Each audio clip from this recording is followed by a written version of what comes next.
The regions of night and thick darkness.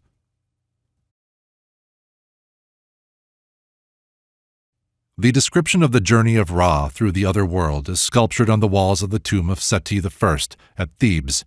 This is the great tomb discovered by Belzoni in October 1817. The length is 330 feet, and it consists of long corridors, pillared halls, and side chambers hewn out of the solid rock. The Book of Duat is sculptured on the walls of Corridor 3, halls 5, 6, and 10, and side chambers 11 and 13. 11 hours only are given. The 12th hour, though frequently found on papyri, is rare in sculpture. There are two versions of the sun's journey through the Duat. One was called by the Egyptians themselves the Book of That which is in the other world, Duat. The other has no Egyptian name, but is now called the Book of Gates, for in it the gates are more important than the countries which they divide. For a comparison of the two books, see Budge, Egyptian Heaven and Hell. The Book of Gates is rarer than the Book of Duat, and is found sculptured on sarcophagi, the finest example being the alabaster sarcophagus of Seti I, now in the Soane Museum in London. The Book of Duat is found both in papyri and on tomb walls, the earliest example of the latter being the tomb of Amenhotep II of the 28th dynasty. It is a compilation by the theologians of that period, an attempt to combine into one homogeneous whole several distinct ideas of the next world and the life hereafter. The fourth and fifth countries of the Duat are obviously one complete kingdom, ruled by the god Sokar, the Memphite god of the dead. As Memphis was a very important religious center, its god of the dead and his kingdom had to be included in the Duat of Ra, in spite of the fact that it was a waterless desert and that it ended with the morning star. It was a region totally different from any other kingdom of the hereafter. No river ran through it. It was inhabited by neither gods nor spirits, but by enormous and horrible reptiles. The ingenuity of the compilers of this book in turning the boat of Ra into a serpent, which could dispense with the river and glide over the sand, is certainly remarkable. Another morning star appears also in the 10th hour, and the breeze of morning seems to be felt by the goddesses in the 11th hour, for they raise their hands to shelter their faces from it. Budge, Egyptian Heaven and Hell, suggests also that the Egyptians looked upon the red clouds of the dawn as being tinged with the reflection from the pits of flame. These indications of morning appear in the wrong place point clearly to the fact of the book being a compilation, more or less clumsy. The first hour seems to have been added in order to make a good introduction to the compilation. The last hour is evidently a compromise. The most ancient idea with regard to the sunrise was that the sun was born anew every morning of the sky goddess Nut. This theory does not fit with the dogma of the sun's nightly journey through the other world in a boat.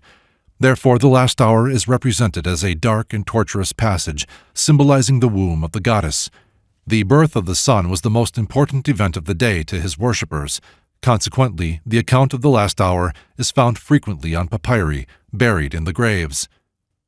The Duat, or other world, was generally supposed to be the region lying to the north of Egypt, the Delta by the Egyptians of the south, the Mediterranean and its islands by the Delta people. The Egyptians had an abridgment or summary of this long account of Ra's night journey.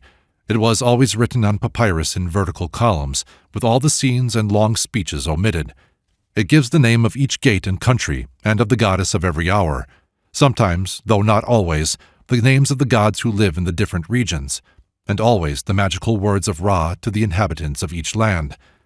Felicitous results here and hereafter are promised to all who know the words and scenes thoroughly. The Hymn to Ra is a paraphrase of hymns which are still extant. The regions of night and thick darkness. When the world came into being, there were two rivers, the river of Egypt and the river of the sky. Great is the Nile, the river of Egypt, rising in his two caverns in the south beyond the cataract, flooding the land of Egypt and bringing joy and good harvests to Ta-Mari. Great and mighty is the river of the sky, flowing across the heavens and through the Duat, the world of night and of thick darkness, and on that river floats the boat of Ra. Boat of millions of years is its name, but men call it the Manzet boat in the dawn, when Ra rises in splendor on the eastern horizon of heaven.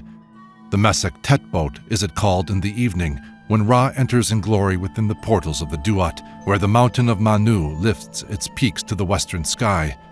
On the western horizon is the mountain of Manu, and on the eastern horizon the mountain of Baku. Vast and huge are they, raising their crests above the earth, and the sky rests upon their summits. And upon the topmost peak of the mountain of Baku dwells a serpent. 30 cubits in length is he, and his scales are of flint and of glittering metal. He guards the mountain and the great green waters, and none can pass by him save Ra in his boat. In the evening, Ra descends in majesty to the western horizon of heaven, to the portals of the Duat at the gap of Abydos. Splendid is the Mesek Tet boat, glorious its trappings, and its colors are of amethyst and emerald, jasper and turquoise, lazuli and the luster of gold. At the gap of Abydos waits a company of gods to prepare the boat for the journey through the Duat, the land of night and of thick darkness. Stripped is the boat of its splendor, bare and without glory is it when it passes through the portals of the Duat, and in it is the body of Ra, lifeless and dead. Then the gods take the great towing ropes. Slowly the boat moves along the river. The portals of the Duat are flung wide, and the 12 goddesses of the night take their place upon the boat to guide it through the gloom and perils of the Duat. Pilots of the river are they, and without them not Ra himself could pass through unscathed. Watercourse of Ra is the name of the first country of the Duat. Somber is this land, yet not wholly dark, for on either side the river are 6 serpents, coiled and with heads erect, and the breath of their mouths is a flame of fire. In the cabin of the boat is Ra, dead and lifeless. In the prow are Duat, the opener of the ways, and Sa, and the goddess of the hour. Round about the cabin are a company of gods. These are they who guard Ra from all perils and dangers, and from the attack of the abominable Apep. Slowly goes the boat of Ra, passing through the Duat, to regions of thick darkness, of horror and dismay, where the dead have their habitations, and Apep lies in wait for the coming of Ra. Thus passes the first hour of the night, and the second hour is at hand. At the entrance of every country of the Duat is a gate. Tall are the walls, and narrow is the passage. Upon the walls are spearheads, sharp and pointed, that no man may climb over. The door of the gate is of wood, turning on a pivot, and a monstrous snake guards the door. None may pass by him save those only to whom his name is known. At the turn of the passage are 2 great hooded snakes, the one above, the other below. The breath of their mouths is fire and poison mingled.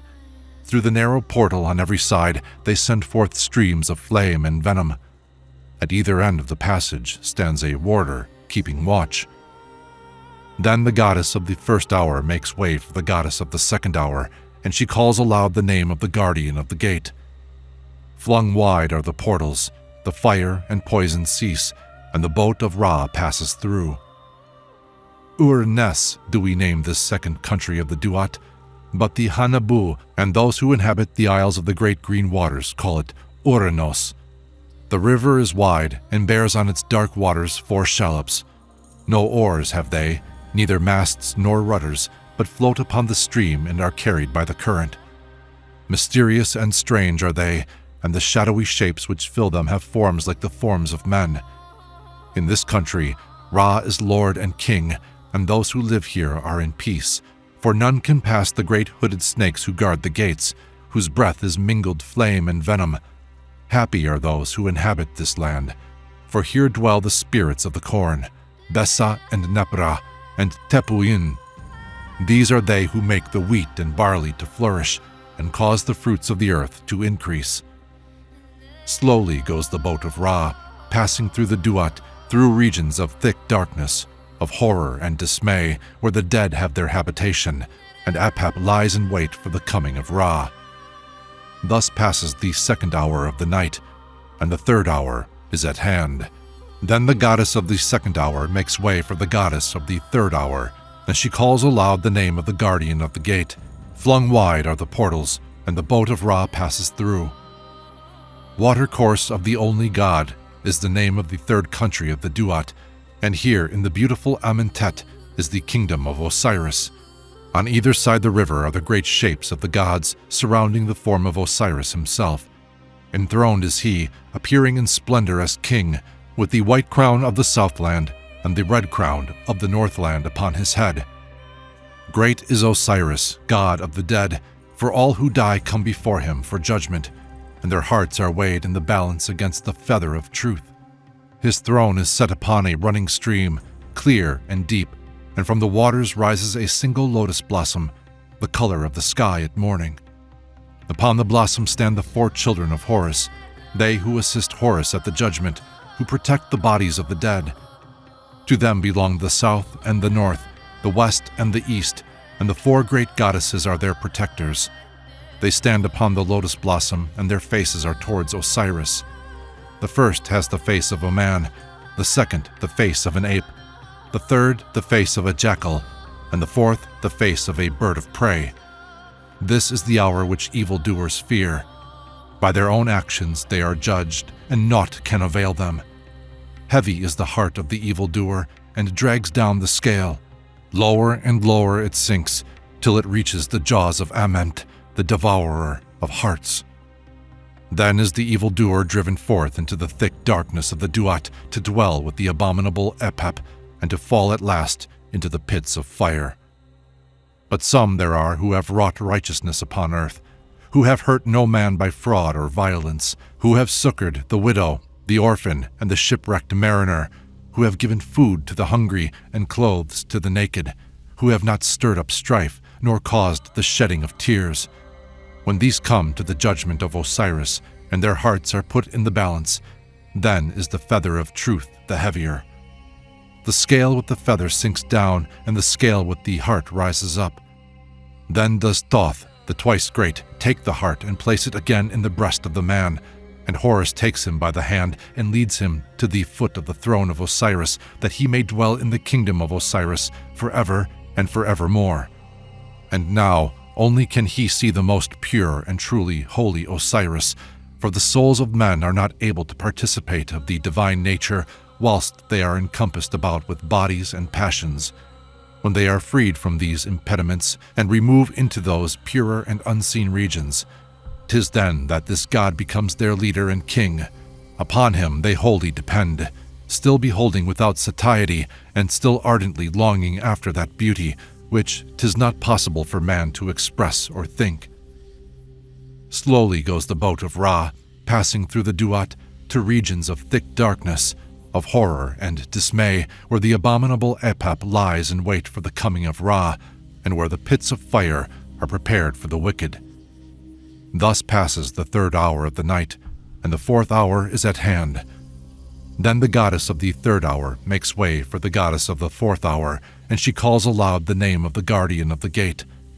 Flung wide are the portals, and the boat of Ra passes through.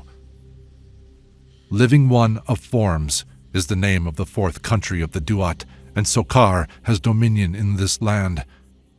Dreary is the waste of sand, limitless the desert, gloomy and somber the landscape.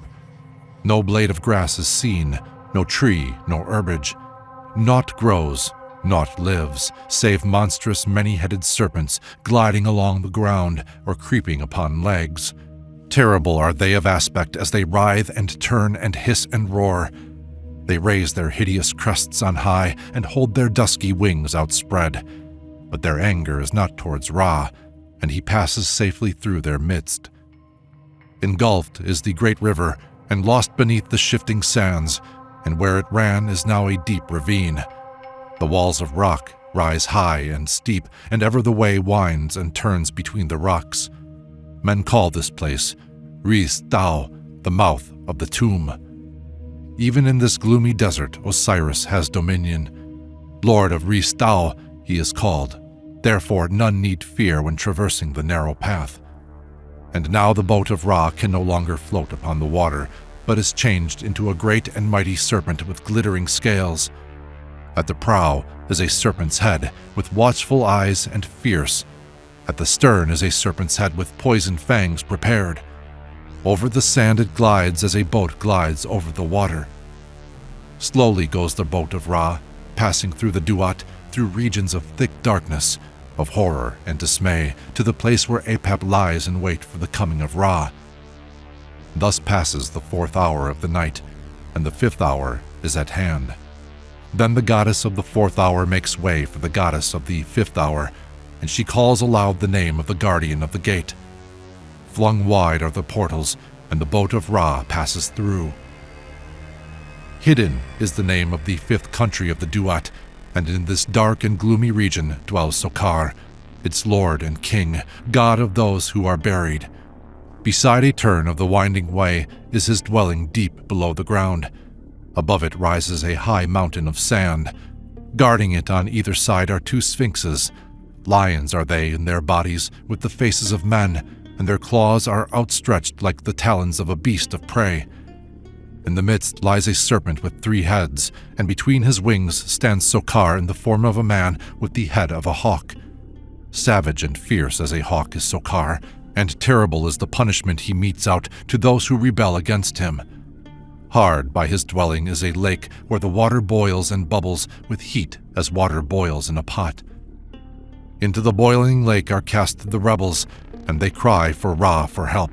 But Ra lies cold and lifeless, waiting for the coming of Khepera, and their cries are unheeded while the boat passes on its way. On the farther wall of the ravine is a high and vaulted building, the home of night and darkness. 2 birds cling on either side, and round about it glides a 2-headed serpent. He lifts his savage heads, and his poison is ever ready to strike the rash intruder who should dare to try to pass. Faithful is his watch, for in the home of night and darkness lives Khepera, the great soul of the universe, he whose emblem is the beetle, the god of resurrection. In the form of a scarab he watches the coming of Ra, and he flies upon the boat and awaits there the time when he shall bring life back to the god. And now through the thick darkness along the narrow passage falls a gleam of light. The morning star stands by the gate to lead the boat onwards, for in the darkest of the night is a promise of the coming day. Slowly goes the boat of Ra, passing through the Duat, through regions of thick darkness, of terror and dismay, to the place where the abominable Apep lies in wait for the coming of Ra. Thus passes the 5th hour of the night, and the 6th hour is at hand. Then the goddess of the 5th hour makes way for the goddess of the 6th hour, and she calls aloud the name of the guardian of the gate. Flung wide are the portals, and the boat of Ra passes through. Abyss of Waters is the name of the 6th country of the Duat, and Osiris has dominion over it. Osiris, the great god, lord of the city of Dadu, the living king, creator of men, of cattle, and of the green things which grow upon the earth. Osiris, to whom all men bow in praise and adoration. The river rises out of the sand again, and the boat floats upon its waters, and those who are in it rejoice, for the hours of the night are passing away. On the banks of the river are the great shapes of the gods, mysterious and wonderful. 9 scepters of sovereignty stand there also, and a monstrous lion looms through the darkness, faintly seen in the light which comes from the boat of Ra. 3 shrines stand beside the river, and a serpent whose breath is flame guards each one. Mystic and strange are the forms within the shrines, and to man it is not given to know the meaning of them. In one is a human head, in another the wing of a bird, in the third the hind part of a lion. Here also lives the great coiled serpent with 5 heads, and within his coils lies Khepera, the god of resurrection. On his head he places the scarab, beneath his feet is the sign of flesh. Thus does he send life into the dead, and thus will he revivify Ra. For this is the farthest point of the Duat, and beyond the gate lies the way to the sunrise. Slowly goes the boat of Ra, passing through the Duat, through regions of thick darkness, of horror and dismay, where the abominable Apep lies in wait for the coming of Ra. Thus passes the 6th hour of the night, and the 7th hour is at hand. Then the goddess of the 6th hour makes way for the goddess of the 7th hour, and she calls aloud the name of the guardian of the gate. Flung wide are the portals, and the boat of Ra passes through. Secret Cavern is the name of the 7th country of the Duat. Full of danger and peril is it, for the abominable Apep dwells in this land. As a great and monstrous serpent does he appear, and with wide open mouth he swallows the waters of the river, that the boat may be wrecked and that Ra may perish. Then would the earth belong to the powers of darkness, and evil and wickedness would overcome the gods. But in the prow of the boat stands Isis, the great enchantress, whose magic none can withstand. Isis, the greatest of the goddesses, she who can raise the dead, and to whom all mankind pay love and reverence.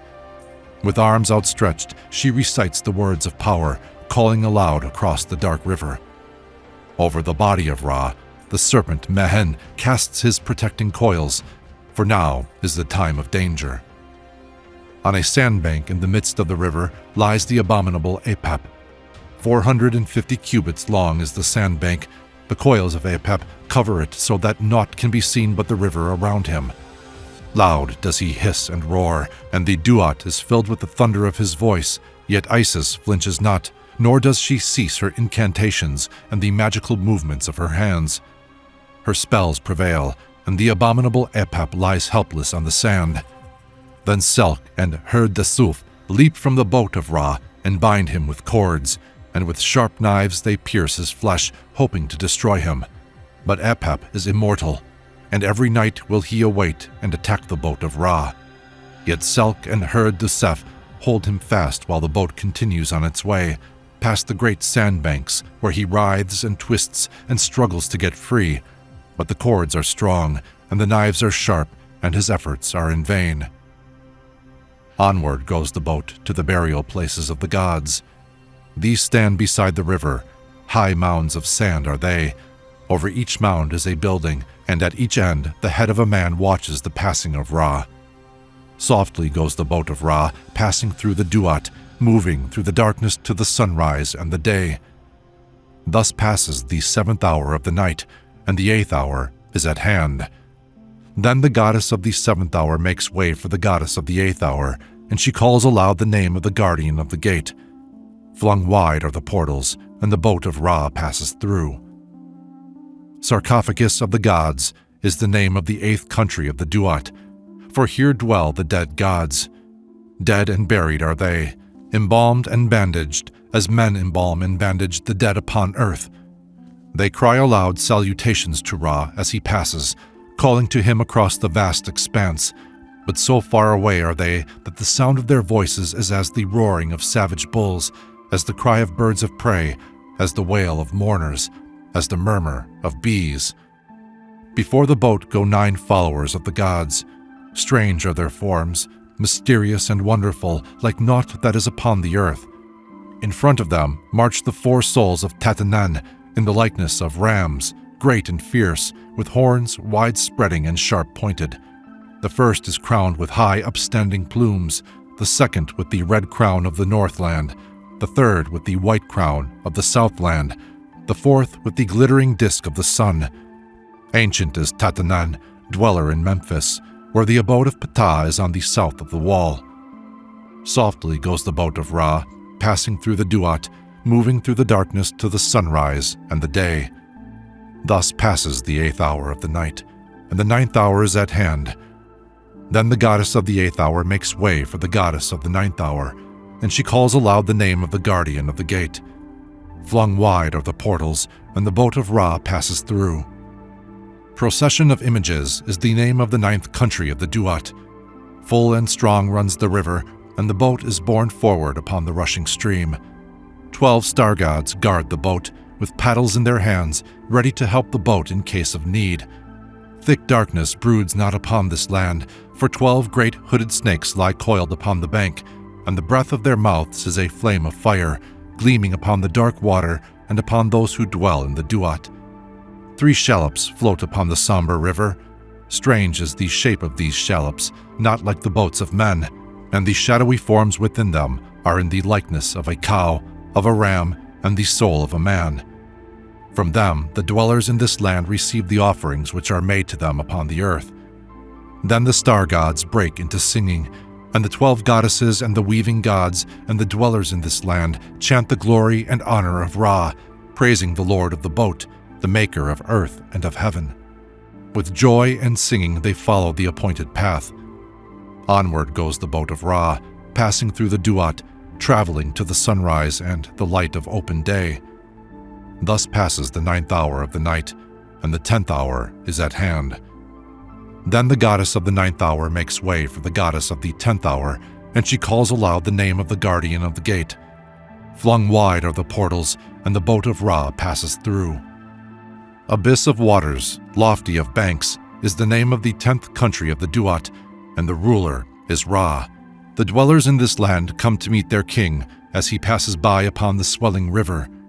Deep and full and strong runs the stream, and the boat is borne forward upon the rushing current. Divine warriors armed with glittering weapons of war are a guard for their king. Light is on their faces like the light of the sun. By the side of the river are 4 goddesses. Upon the darkness they cast beams of light, making bright the way of Ra upon the gloomy river. Before the boat of Ra moves the star of morning in the form of a double-headed serpent walking upon legs, and upon his heads are the crowns of the Southland and the Northland. Between his coils is the great hawk of the sky. Leader of heaven is his name, for the stars of heaven follow him, but men call him Hesper and Lucifer also. In a shallop on the stream is a snake. Life of the earth is he called, and he watches in the Duat against the enemies of Ra. The greatest of all the countries of the Duat is this, for in this realm of wonder and mystery Khepera joins himself to Ra, and Ra himself is created anew. Yet the dead body of Ra remains in the boat, but his soul is united to the soul of Khepera. Onward goes the boat of Ra, passing through the Duat, traveling to the sunrise and the light of open day. Thus passes the 10th hour of the night, and the 11th hour is at hand. Then the goddess of the 10th hour makes way for the goddess of the 11th hour, and she calls aloud the name of the guardian of the gate. Flung wide are the portals, and the boat of Ra passes through. Mouth of the Cavern is the name of the 11th country of the Duat, and Ra is its ruler. Low has the river fallen, and sluggishly it runs, and the boat is drawn onwards by the gods. Not with cords do they tow it, but with the body of the great serpent Mehen, the protector of Ra. On the prow of the boat is a fiery star, but its light is not redder than the strange and lurid glow which fills this land. Terrible and red is it, and the sight of it is full of horror. This is the region feared by evildoers, for their punishment awaits them here. Far and near are pits of fire. Goddesses, whose breath is flame, guard the pits, holding in their hands gleaming swords of fire. With their knives do they torment the wicked, and cast them into the pits of flame till they perish utterly. Horus stands by and beholds their torments, for these are the enemies of Osiris and of Ra, doers of evil upon the earth and blasphemers of the gods. No help can come to them, no escape is possible. Doomed are they by their own actions to the sword and fire, and the smoke and flame of their torment rise up in the Duat. On the far side of the river are the stars. Shedu is there in the fashion of a snake. Scarlet and crimson is he, and the stars which form his body are 10 in number. There also a shape is seen, mysterious and wonderful. Like a winged snake with legs does he appear, and between the wings is the shadowy likeness of a man. Men call him Atmu, dweller in Heliopolis. Ancient is Atmu, more ancient than Ra himself, and he sends the sweet breezes of the north wind upon the land of Egypt. On either side of him, the eyes of Horus show dimly in the faint and lurid light. And now springs up the breeze of morning. Gentle is it and slight, but with it comes the promise of the day. Onward goes the boat of Ra, passing through the Duat, traveling to the sunrise and the light of open day. Thus passes the 11th hour, and the 12th hour and the dawn are at hand. Then the goddess of the 11th hour makes way for the goddess of the 12th hour, and she calls aloud the name of the guardian of the gate. Flung wide are the portals, and the boat of Ra passes through. Darkness has fallen, and births shine forth is the name of the 12th country of the Duat. On the prow of the boat is the great scarab of Khepera, ready to make the transformations of Ra ere he reaches the end of the Duat. Not like other lands is this 12th region of the Duat, for it is enclosed in the body of a vast and monstrous serpent. Life of the gods is his name, and through this great and huge frame travels the boat of millions of years. 12 of the worshippers of Ra seize the towing ropes and drag the boat onward, and here in the body of the serpent is Ra transformed into Khepera and is alive again, for now the journey through the Duat is near the end. Standing by the mouth of the serpent are 12 goddesses. To these, the worshippers of Ra yield the towing ropes, and they draw the boat to the eastern horizon of heaven. And now the dead corpse of Ra is cast out of the boat, as the husk is cast away when the grain is winnowed out, for the soul and the life of Ra are in the scarab of Khepera, and the transformations of Ra are completed. With shouting and singing, with joy and with gladness, the boat of Ra passes out of the Duat. Glorious is the Manzet boat, speeding to the sunrise. Wide, swing wide the portals and usher in the day. Between the sycamores of turquoise comes the boat of Ra, and the mountain of Baku is flushed with light. The serpent, guardian of the great green waters, beholds Ra in glory in the eastern horizon of heaven, and the rays glitter on his scales. Glorious is the Manzet boat, borne upon the river, flashing in the splendor and the light of open day. In the foam at the prow of the boat sports the Abtu fish, darting through the gleaming spray, and the antfish is seen in the whirlpool of turquoise. From the earth rises up the sound of rejoicing, for all created things praise Ra at his rising. Hail to thee, Ra, at thy rising. The night and the darkness are past. At the dawn of day thou shinest, the heavens are filled with thy light. King of the gods art thou, all glory and triumph are thine. The gods come as dogs to thy feet, rejoicing to greet thee at dawn. Hail to thee, Ra, at thy rising. At thy coming all men are glad. In joy dost thou come in the morning, with glory thou rulest the world. The stars of the heavens adore thee, the gods of the earth exalt thee. Lord of the heavens art thou. Hail to thee, Ra, at thy rising. None can express thy glory, Lord of all wisdom and truth. The souls of the east attend thee, the souls of the west are thy servants, the north and the south adore thee. Worshipped art thou, our ruler, by those whom thou hast created. Thou risest in heaven's horizon, thou causest mankind to rejoice. Hail to thee, Ra, at thy rising in beauty, O Ra.